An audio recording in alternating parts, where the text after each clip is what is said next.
हमारे बड़े भाई माननीय श्री मनोज सिन्हा जी, समारोह में उपस्थित सभी माननीय केंद्रीय मंत्री, सचिवगण, अन्य अधिकारीगण, भाई और बहनों, शायद आज से 2 साल पहले जब ऐतिहासिक देश ने निर्णय लिया आर्टिकल 370 और 35A को खत्म करने का, माननीय प्रधानमंत्री श्री नरेंद्र मोदी जी और माननीय गृह मंत्री श्री अमित शाह जी के बहुत ही निर्णायक नेतृत्व में, तब लोगों को कल्पना नहीं थी कि कश्मीर की वास्तु स्थिति अंदर कितनी खराब है और इन दोनों आर्टिकल्स की वजह से इस पुराना जो हमें विरासत में मिला हुआ संकट था, उसकी वजह से कश्मीर कितना पिछड़ा पड़ा हुआ है। सरदार पटेल, बाबा साहेब अम्बेडकर, श्यामा प्रसाद मुखर्जी जी, सभी का सपना था कि कश्मीर को देश के साथ जब जोड़ा तो साथ में कश्मीर को पूरी तरीके से देश के साथ सम्मिलित करना चाहिए। मेरा सौभाग्य है कि जो श्यामा प्रसाद मुखर्जी जी ने अपना जीवन बलिदान जिस कश्मीर के लिए दिया था, और श्यामा प्रसाद जी देश के प्रथम उद्योग मंत्री थे। माननीय प्रधानमंत्री जी ने मुझे वो दायित्व दिया है और उसी के फलस्वरूप माननीय गृह मंत्री जी के नेतृत्व में कश्मीर को एक ऐतिहासिक उद्योग पॉलिसी, जो कभी किसी ने सोची नहीं थी कि कश्मीर का विकास इतना बड़ा छलांग ले सके, ऐसी पॉलिसी बनाने का काम माननीय गृह मंत्री जी के नेतृत्व में, माननीय प्रधानमंत्री जी के आग्रह पर, उनके आशीर्वाद से लिया गया और आज उसको बड़ा सरल बनाने के लिए, पारदर्शी बनाने के लिए, जनता को, उद्योग को एक सरल तरीके से इसके लाभ लेने के लिए उसका ऑनलाइन पोर्टल शुरू करने का कार्यक्रम किया जा रहा है। जम्मू कश्मीर के लोग वर्षों वर्षों तक एक प्रकार से वंचित रहे विकास की, देश की यात्रा से। राजनीतिक एकीकरण तो हुआ ही हुआ, लेकिन लोगों का विकास ना होने के कारण, लोगों को रोजगार ना मिलने के कारण, लोगों को जो देश तेज गति से आगे बढ़ रहा था उन सब स्कीम्स का, योजनाओं का फायदा ना मिलने के कारण, और जो परिस्थिति थी वहां पे, कानूनी परिस्थिति, उसके कारण जो लोगों ने वर्षों वर्षों तक सफर किया है, मैं समझता हूं अब समय आ गया है उसको बदलने का, अर्थव्यवस्था को भी पूरी तरीके से देश के साथ जोड़ने का। और माननीय प्रधानमंत्री मोदी जी और माननीय गृह मंत्री अमित शाह जी के नेतृत्व में मेरा विश्वास है कि अब जम्मू एंड कश्मीर की विकास यात्रा को पंख मिलेंगे। ये नई सेंट्रल सेक्टर स्कीम एक नया सवेरा जम्मू कश्मीर के लिए लेकर आई है। इसके अभी माननीय मनोज सिन्हा जी ने बताया कि इसके कारण जो लोगों ने उत्साह बनाया निवेश करने का, और जो उनका अनुमान है कि 50,000 करोड़ तक का निवेश आएगा, और साधारणतः जब एक बार निवेश का सिलसिला शुरू हो जाता है तो उसके आसपास इनडायरेक्टली और बहुत सारी चीजें जुड़ जाती है। आखिर एक फैक्ट्री लगती है, कोई उद्योग लगता है, तो उसके आसपास ढाबे बनते हैं, होटल बनते हैं, लोगों को कौशल और हुनर के लिए स्किल सेंटर्स बन जाते हैं, टैक्सी वाले लोगों को काम मिलता है। तो एक पूरा इकोसिस्टम उस प्रदेश में और प्रदेश के हर ब्लॉक लेवल तक डेवलप हो, जिससे लोगों को अपने ही क्षेत्र में, अपने ही जिले में काम भी मिले। इसको मद्देनजर रखते हुए माननीय गृह मंत्री जी ने पूरी मार्गदर्शन दी स्कीम को कैसे बनाना। मनोज जी ने अभी जिक्र किया, पर मेरे विभाग के अधिकारियों ने बताया कि जिस गहराई के साथ माननीय गृह मंत्री जी ने एक एक अंश इस नीति का देखा है, जिस गहराई के साथ और अपने लंबे अनुभव को उन्होंने पूरा इस नीति को बनाने में पूरी तरीके से अनुभव से जो सरलता लाई जा सकती थी, जो प्रैक्टिकल डिफिकल्टीज आगे चल के निवेश में आ सकती है, उन सबको मद्देनजर रखते हुए ये जो विकास को प्रोत्साहन देने वाली स्कीम जम्मू कश्मीर को मिली है, इसके लिए मैं समझता हूं हम सब तहे दिल से माननीय प्रधानमंत्री जी और माननीय गृह मंत्री जी का धन्यवाद करते हैं, साधुवाद करते हैं और हम सब आपको विश्वास दिलाते हैं माननीय गृह मंत्री जी कि हम सब देश भर से जो उद्योग में लोग जुड़े हुए हैं उनको इसके बारे में जानकारी देना,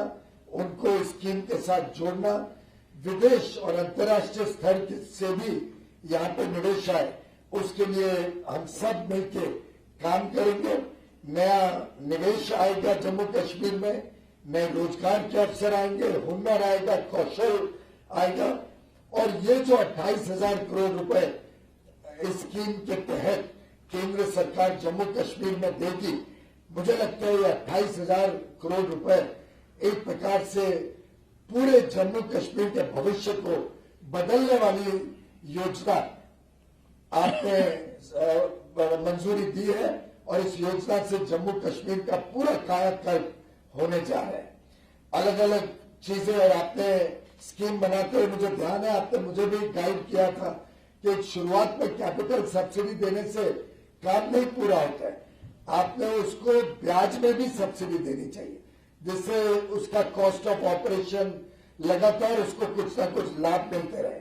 साथ ही साथ क्योंकि कश्मीर बहुत दूर पड़ता है तो उसको उनको जीएसटी भी बहुत भारी पड़ता है, तो जीएसटी से लिंक करके भी उनको सुविधा मिले। ऐसे अलग अलग तरीके से छोटे उद्योग के लिए भी और बड़े उद्योग के लिए भी दोनों को ध्यान में रखते हुए इस स्कीम को बनाया गया।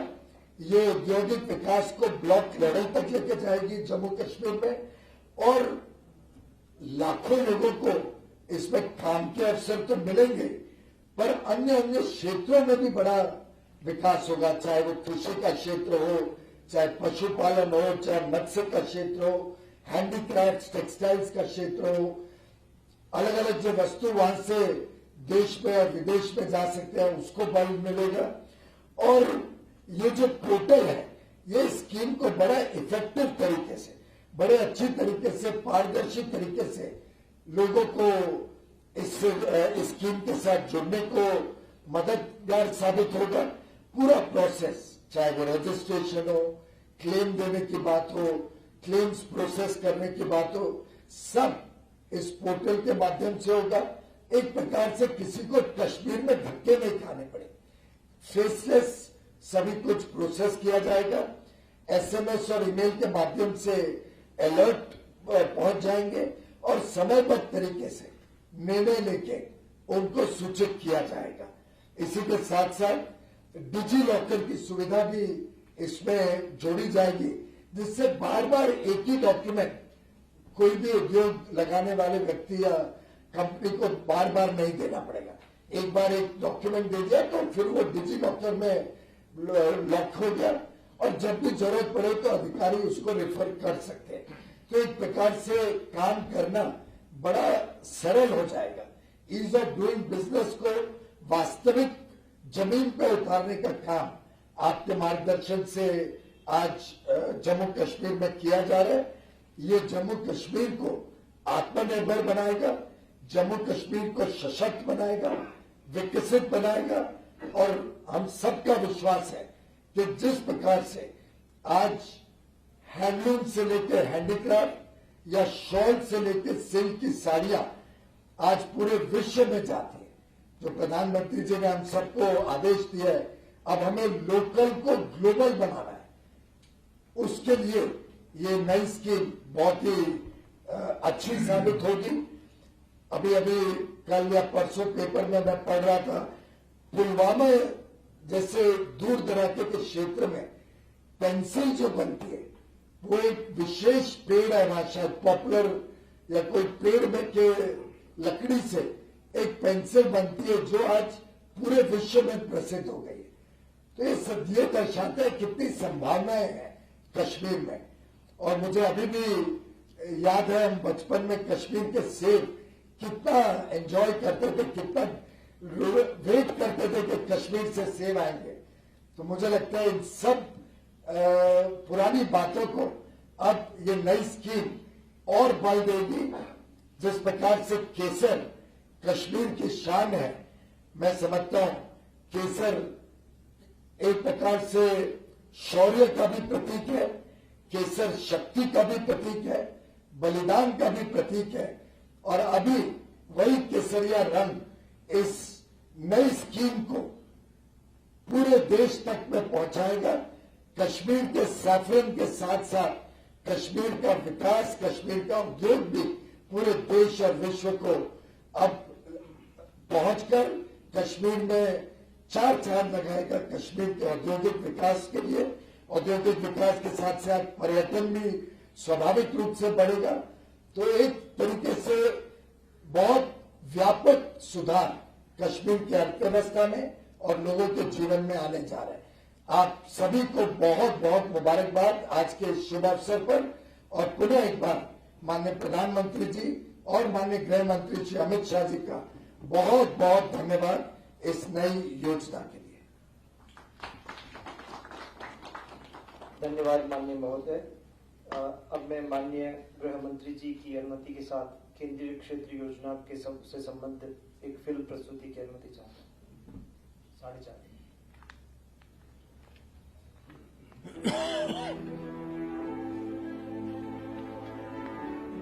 जब धरती का स्वर्ग हमारा जम्मू कश्मीर फिर एक बार विकास की नई ऊंचाइयों को पार करके पूरे विश्व को आकर्षित करने लगेगा, नागरिकों के जीवन में ईज ऑफ लिविंग बढ़ेगी, नागरिकों को जो उनके हक का मिलना चाहिए वो बेरोक टोक मिलने लगेगा, शासन प्रशासन की सारी व्यवस्था जनहित कार्यों को तेजी से आगे बढ़ाएगी। माननीय प्रधानमंत्री श्री नरेंद्र मोदी के दिशा निर्देश के अंतर्गत जम्मू और कश्मीर अब एक नए विकास पथ पर है।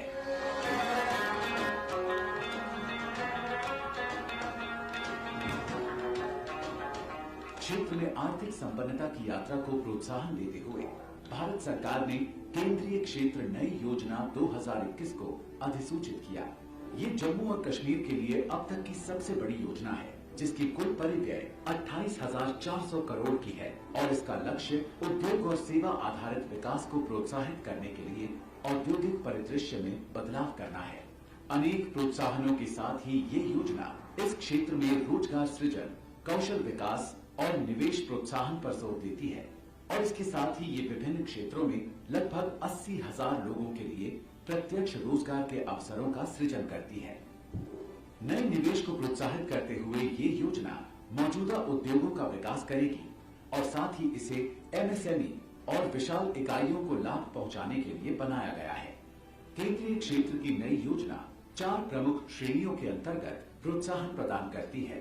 7.5 करोड़ रुपए तक पूंजीगत निवेश प्रोत्साहन, 500 करोड़ रुपए तक के पूंजीगत निवेश ऋण के लिए 7 वर्षों के लिए 6% की दर से पूंजी के ब्याज में आर्थिक सहायता, संयंत्र और मशीनरी में पात्र निवेश के लिए 300% तक जीएसटी संबद्ध प्रोत्साहन, मौजूदा इकाइयों के लिए कार्यशील पूंजी के ब्याज में आर्थिक सहायता।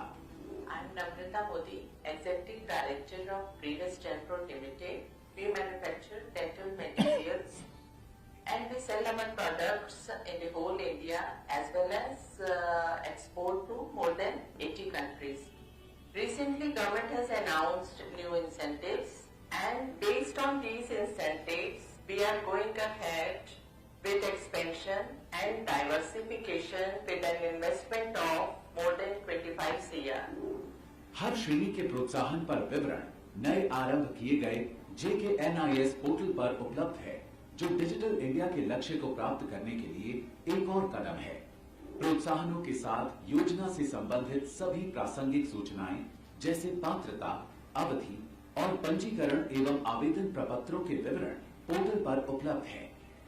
सबसे बड़ी बात है कि इसमें जो इंसेंटिव पैकेज दिया गया है, जो एग्जिस्टिंग जो यहाँ यूनिट्स है उनको भी इसका फायदा होगा। और दूसरा ये है कि जो पहली बार ऐसी पॉलिसी आई है तो जम्मू कश्मीर के दूर दराज जो इलाके हैं उनको भी इसका भरपूर फायदा मिल सकता है। Hi, I'm Farooq Amin, CEO Company Foods and Spices. With the new central scheme for industrial development, it's a wonderful scheme which will encourage more and more youth to get into the business here. But with this scheme, I'm hopeful as a businessman having experience of the business in Jammu and Kashmir, I'm hopeful that industrial sector would grow with multiple folds. केंद्रीय क्षेत्र की नई योजना जम्मू कश्मीर के औद्योगिकरण के एक नए सवेरे की शुरुआत करने में जम्मू कश्मीर की सहायता करेगी, जिससे ये अन्य राज्यों एवं केंद्र शासित प्रदेशों के साथ राष्ट्रीय आधार पर प्रतिस्पर्धा करने में सक्षम होगा और आत्मनिर्भर भारत के ताने बाने को और मजबूत करेगी, जो नए भारत की एक नई पहचान है।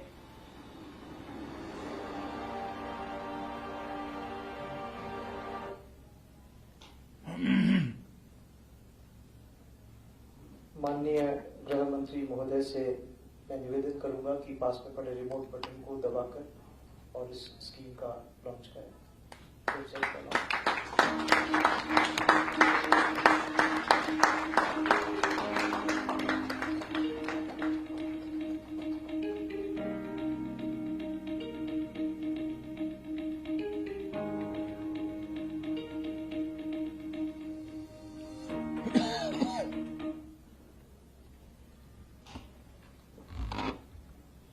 जिसका सभी को इंतजार था उसके लिए मैं आमंत्रित करता हूं माननीय गृह सहकारिता मंत्री को अपने विशेष उद्बोधन।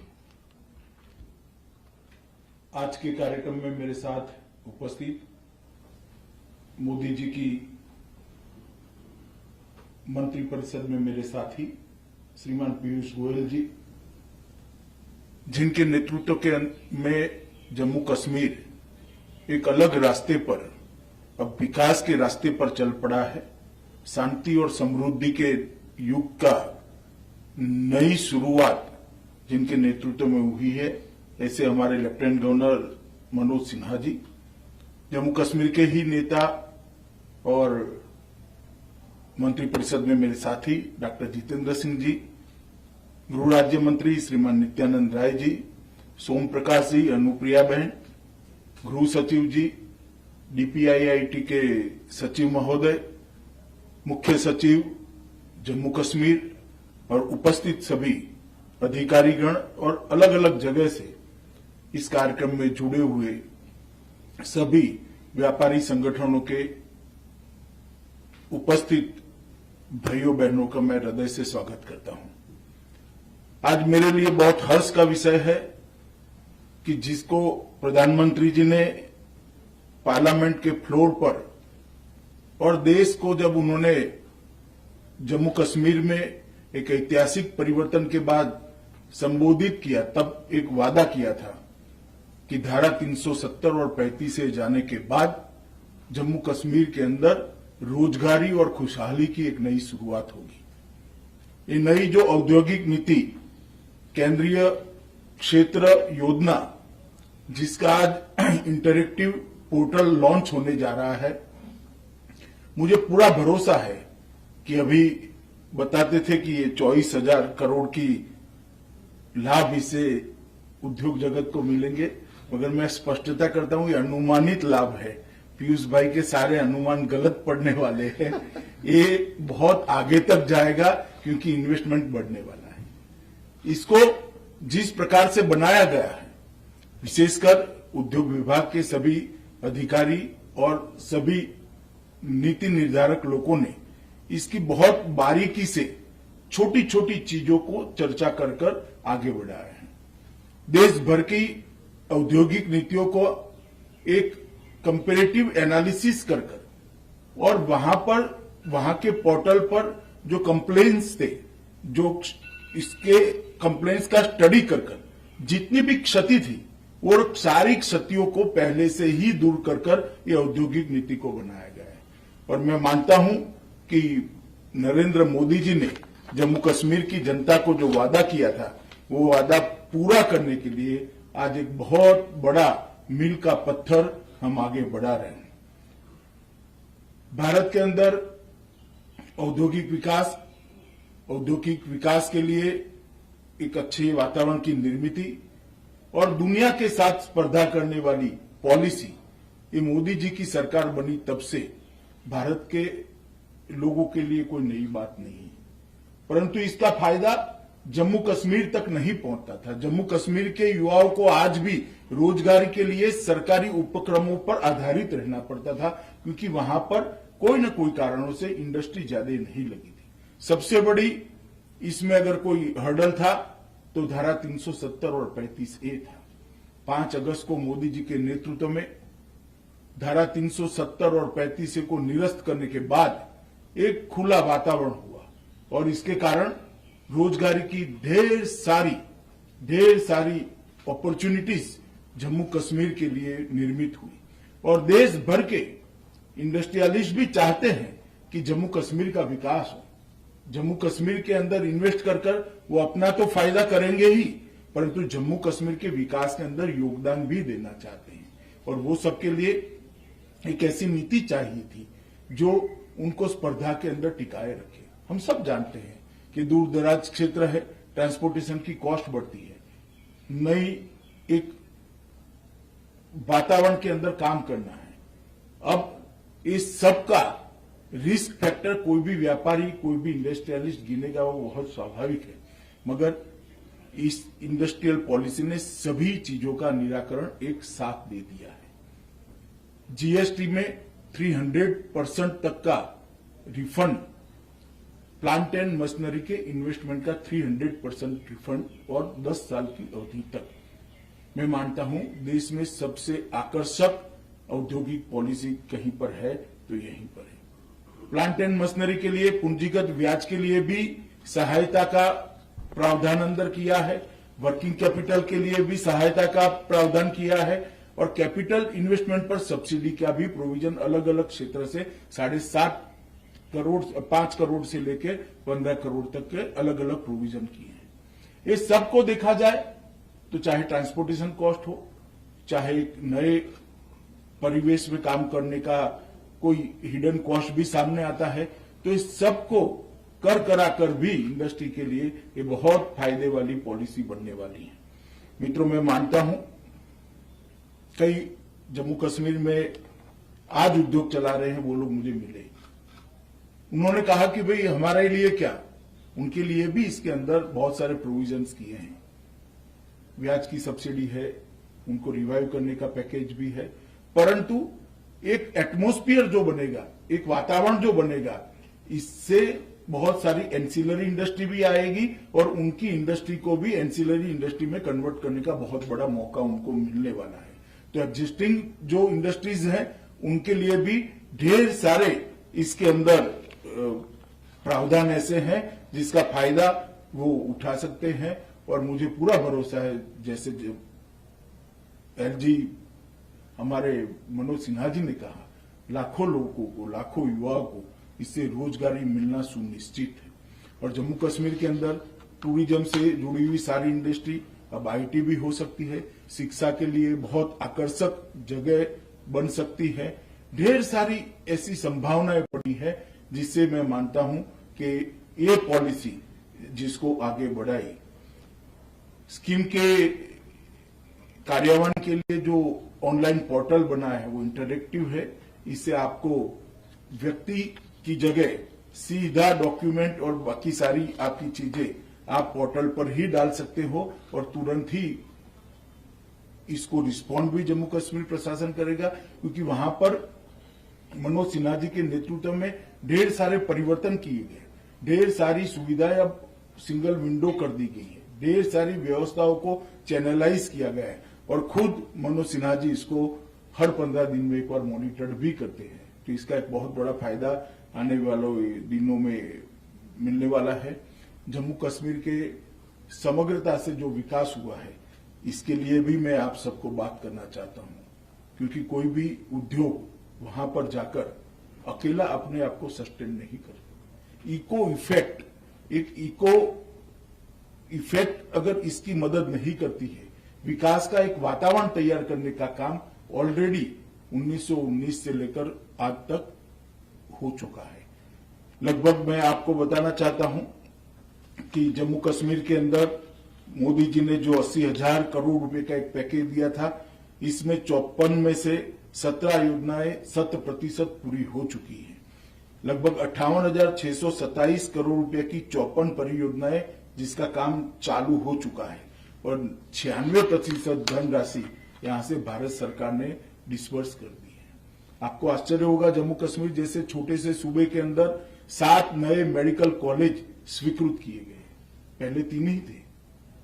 ये 2 साल के अंदर 7 नए मेडिकल कॉलेज स्वीकृत किए गए, 5 नए नर्सिंग कॉलेजों को स्वीकृति दे दी गई है और सीटों की संख्या, मेडिकल सीटों की संख्या 500 से बढ़ाकर 900 तक, लगभग 2 गुना तक ले जाने का काम जम्मू कश्मीर सरकार ने किया है। भारत सरकार में मोदी जी के नेतृत्व में हुआ है। ढेर सारी पनबिजली परियोजनाएं जिसके फायदे जम्मू कश्मीर को रेवेन्यू बढ़ाने के लिए तो होंगे ही होंगे, परंतु बिजली की उपलब्धता भी इंडस्ट्री को बहुत ढंग से कर पाएगी। लगभग 9,167 करोड़ रुपए की 196 मेगावाट की पनबिजली योजना लगभग 31,380 हेक्टेयर भूमि को सिंचित भी करेगी।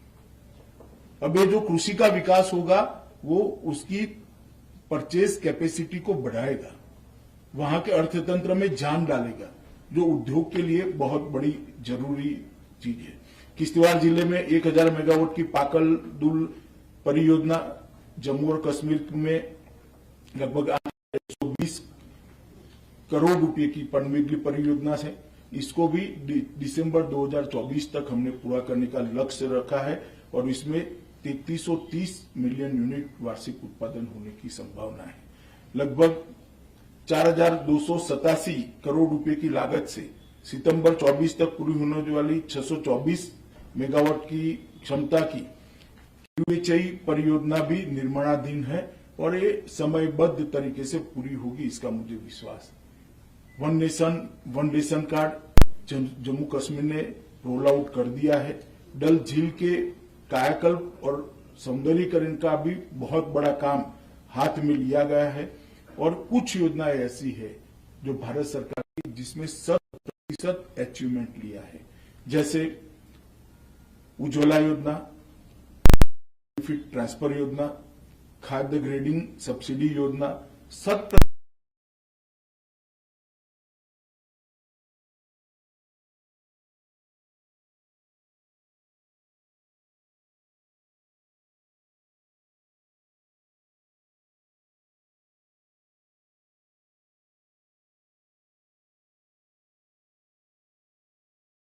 जीवन स्तर ऊपर आता है तो उसकी अपेक्षाएं आकांक्षाएं बढ़ती है, जो अल्टीमेटली बिजनेस के लिए एक अच्छा एनवायरनमेंट खड़ा करती है। जब घर में बिजली आती है तो स्कूटर लाने का विचार आता है, जब घर में बिजली आती है तो एसी लाने का विचार आता है, जब बिजली आती है तो वॉशिंग मशीन लाने का विचार आता है, बिजली आती है तो अच्छे स्वास्थ्य उपकरण लाने का भी विचार होता है।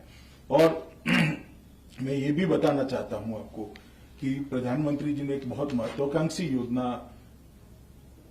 पूरे देश के लिए लाए हैं, जिसमें हर घर के अंदर शुद्ध पीने का पानी पहुंचाना 2022 के पहले। मैं देश की जनता को और मेरे साथ जुड़े हुए उद्योग जगत के सभी लोगों को और जम्मू कश्मीर के लोगों को आश्वस्त करना चाहता हूं कि 15 अगस्त 2022 तक जम्मू कश्मीर सरकार ये पूरा लक्ष्य पूरा कर देगी। और जम्मू कश्मीर एकमात्र राज्य ऐसा है जहां पर एक भी व्यक्ति ऐसा नहीं जी है जिसे प्रधानमंत्री आयुष्मान भारत योजना का लाभ नहीं मिला है। जम्मू कश्मीर का कोई भी व्यक्ति हो, वो सेहत स्कीम के तहत प्रधानमंत्री आयुष्मान भारत योजना का लाभ ले सकता है। हेल्थ क्षेत्र में कितना बड़ा अपॉर्चुनिटी है, क्योंकि हर परिवार के पास 5 लाख रुपए का पेइंग कैपेसिटी सरकार ने ही जनरेट कर दिया है, 5 लाख रुपए हर परिवार का। और लगभग 94,990 लोग आज तक इसका फायदा ले चुके हैं और उनका पेमेंट भी हो चुका है। तो हेल्थ सेक्टर में जो लोग इन्वेस्ट करना चाहते हैं, इनके लिए मैं मानता हूं कि ये बहुत बड़ी अपॉर्चुनिटी। प्रधानमंत्री आवास योजना के तहत मैं अर्बन की बात करता हूं, 56,000 नए घर बनाए जा रहे हैं। कोई कल्पना ही नहीं कर सकता कि जम्मू कश्मीर जैसे कम अर्बन एरिया वाले इस राज्य के अंदर 56,000 नए घर गरीबों के लिए बनाए जाए, उसमें से 10,500 घर बनाकर उनको दे दिए गए। जो बात करते हैं कि क्या फर्क पड़ा है, मैं उनको बताना चाहता हूं कि प्रधानमंत्री जी के विजन के कारण जम्मू कश्मीर के विकास में क्या फर्क पड़ा है। ग्रामीण के तहत लगभग 1,36,722 घरों की स्वीकृति कर दी। 1,36,722 लोग घर के बगैर, छत के बगैर रहते थे। आजादी के 70 साल के बाद वो सभी को घर की स्वीकृति दे दी है और उसमें से 47,323 लोगों को घर देने का काम समाप्त हो चुका है। जो पूछना चाहते हैं क्या फर्क पड़ गया है, उनको मैं बताना चाहता हूं, ये फर्क पड़ गया। 70 साल में आपने लगभग 2,20,000 लोगों को घर भी नहीं दे पाए थे, 2,20,000 लोगों को शौचालय नहीं दे पाए थे, 2,20,000 परिवारों को आप बिजली नहीं दे पाए थे, 2,20,000 से ज्यादा परिवार पूरे जम्मू कश्मीर को स्वास्थ्य की सुविधाएं नहीं दे पाए थे। नरेंद्र मोदी जी ने 2-3 साल के समय के अंदर इस सभी चीजों को पूरा किया है। यह परिवर्तन आया है जम्मू कश्मीर में। और मनोज जी ठीक कह रहे हैं, मुझे पूरा विश्वास है। 25,000 करोड़ का हम लक्ष्यांक लेकर चढ़े हैं, मगर 50,000 करोड़ से भी ज्यादा इन्वेस्टमेंट इस योजना के तहत जम्मू कश्मीर के अंदर आने वाला है। और इस योजना की रचना के वक्त ये भी ध्यान रखा गया है कि जो कम डेवलप एरिया है, इनके अलग अलग जोन बनाए गए और जो कम डेवलप एरिया में लगाएगा उसको ज्यादा फायदा मिलने वाला है। तो एक सिमेट्रिक, एक सर्वसमावेशक, सर्वस्पर्शीय विकास जम्मू कश्मीर का उद्योगों की दृष्टि से हो, इसके लिए भी हमने बहुत काम किया है। लगभग 50 लाख लाभार्थियों को डायरेक्ट बेनिफिट ट्रांसफर हो रहा है। 1736 करोड़ रुपए की राशि इसके तहत वितरित की गई है।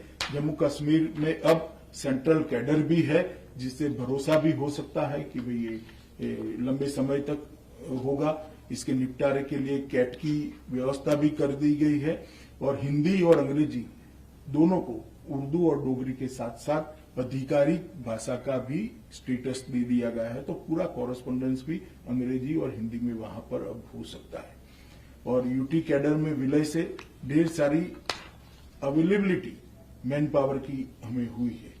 और सबसे बड़ी बात, जम्मू कश्मीर में लोकतंत्र को बहाल करने का, लोकतंत्र की भावना को परकोलेट करने का, पंचायत से लेकर जिला पंचायत तक की त्रिस्तरीय पंचायती व्यवस्था के चुनाव समाप्त कर दिए गए। एक भी गोली चले बगैर ये चुनाव भी हुए, शांतिपूर्ण चुनाव हुए और सब लोग आज अपने अधिकार का उपयोग करें। उनके बैंक अकाउंट में डायरेक्ट पैसा यहां से सीधा इनके बैंक अकाउंट के अंदर जा रहा है, जिससे पंचायत स्तर पर, तहसील स्तर पर और जिला स्तर पर, तीनों स्तर पर विकास की एक नई शुरुआत होगी। पहले बचा हुआ पैसा उनके पास जाता था, अब उनका पैसा उनके बैंक अकाउंट में सीधा ट्रांसफर हो रहा है। तो मुझे भरोसा है कि इससे डेवलपमेंट नीचे तक परकोलेट होगा और इंडस्ट्री के लिए और अच्छा वातावरण बनाने का काम करेगा। जहां तक शांति और सुरक्षा का सवाल है, जम्मू कश्मीर के अंदर सबसे ज्यादा टूरिस्ट आने वाला गर्मी और सबसे ज्यादा टूरिस्ट आने वाला बारिश, दोनों इस बार आए। मुझे इसका बहुत आनंद है। ढेर सारे लोग देश से जम्मू कश्मीर को देखने भी गए और एक मुक्त हवा का आनंद भी ले रहे हैं और सब अपने आप को जम्मू कश्मीर के साथ जोड़ भी रहे हैं। आज मैं देश भर के इंडस्ट्री जगत को बहुत मन के साथ एक अपील करना चाहता हूं कि प्रधानमंत्री जी ने मन खोलकर ये जम्मू कश्मीर के विकास के लिए पैकेज, ये योजना, ये औद्योगिक नीति को लाए हैं। आप सभी लोग आइए, जम्मू कश्मीर में इन्वेस्ट करिए और जम्मू कश्मीर के विकास के लिए हम सब इकट्ठा होकर जम्मू कश्मीर को देश का सबसे विकसित क्षेत्र बनाने की दिशा में आगे बढ़े।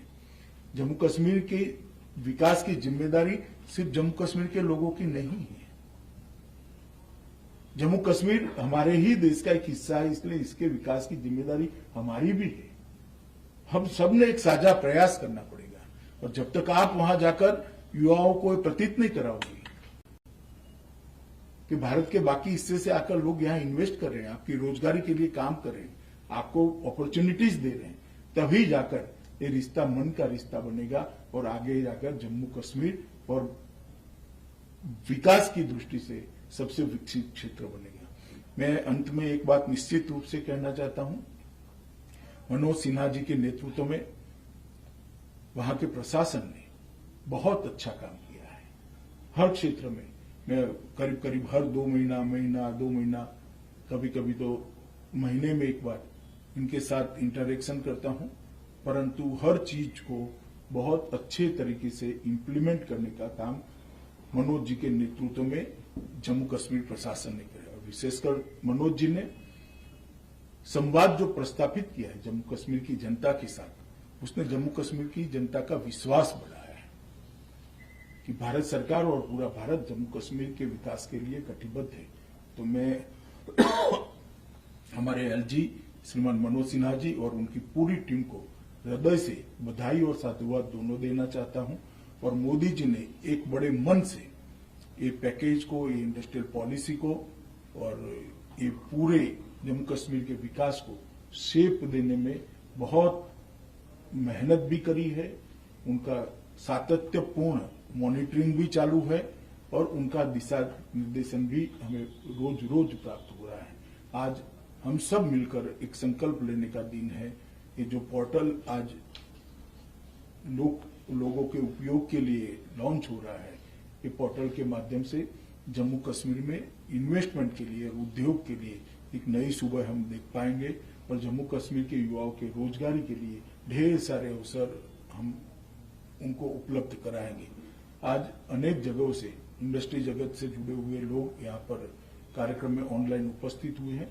मैं सभी का धन्यवाद भी करना चाहता हूँ, सभी का स्वागत भी करना चाहता हूँ और सभी को कहना चाहता हूँ, आइए जम्मू कश्मीर में इन्वेस्ट करिए और जम्मू कश्मीर को फिर से एक बार देश का सबसे विकसित क्षेत्र बनाने में मोदी जी का मदद करिए। आप सभी का बहुत बहुत धन्यवाद।